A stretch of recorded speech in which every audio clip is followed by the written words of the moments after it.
আসসালামু আলাইকুম বন্ধুরা, আশা করি আল্লাহর রহমতে সবাই ভালো আছেন। চলে আসলাম নতুন ভিডিও নিয়ে। সদ্য ফুটে বের হওয়া আমার ফুটফুটে কোয়েল পাখির বাচ্চার আপডেট নিয়ে চলে আসলাম। আলহামদুলিল্লাহ মোটামুটি সব বাচ্চাই ফুটে বের হয়ে গেছে। কিছু আছে অনেকগুলো ভাঙছে, এগুলা ফুটে বের হবে, এগুলো ফুটে বের হচ্ছে। আলহামদুলিল্লাহ, মাশাআল্লাহ। এই যে আরেকটা বের হয়ে গেছে, আস্তে আস্তে সব ফুটে বের হয়ে গেছে। এখানে অনেকগুলো আছে আপনার, যেগুলো ফেটে গেছে এগুলো বের হয়ে যাবে কিছুক্ষণের মধ্যে। এই যে মাশাআল্লাহ বের হচ্ছে ফুটে ফুটে, এটাও ফুটে বের হচ্ছে মাশাআল্লাহ। আজকে আমি অনেক চিন্তার মধ্যে ছিলাম, কারণ আজকে সকাল থেকে বিদ্যুৎ ছিল না এখানে।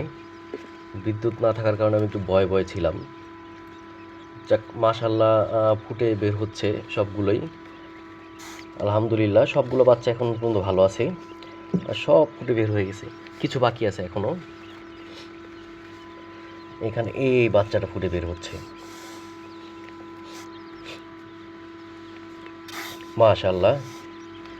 সবগুলোই সুস্থ আছে, ঝরঝরা হয়ে যাচ্ছে। কিছু কিছু যেগুলো ফুটে বের হয়েছে এগুলো এখনও কিছুটা ভিজা ভিজা আছে, যেগুলো মাত্র ফুটে বের হয়েছে। এই যেটা ফুটে বের হয়ে গেছে মাশাআল্লাহ। মাশাআল্লাহ, আল্লাহর কাছে লাখ লাখ শুক্রিয়া। আর এই ডিমগুলো আমি একদিন পরে দিয়েছিলাম। এগুলো আজকে ফুটবে না, সম্ভবত আগামীকাল না পরশু, আগামী পরশু ফুটে বের হবে। এই যে আরেকটা ফেটে গেছে, এটাও ফুটে বের হবে মাশাআল্লাহ। এটা ফুটে বের হয়ে গেছে, এই যে বের হচ্ছে মাশাআল্লাহ।